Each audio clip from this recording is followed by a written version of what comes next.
Hi, in front of me is Xiaomi POCO X3 Pro, and today I would like to show you how you can operate vibration settings on this Xiaomi device. You need to start by going into settings.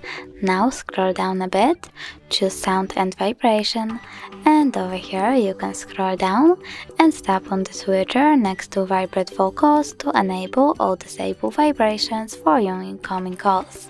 You can also tap on the switcher next to vibrate in silent mode in order to enable or disable vibrations while your device is muted.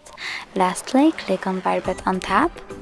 And over here you can adjust the intensity of touch vibrations by picking one of these options or turn them off completely by clicking off.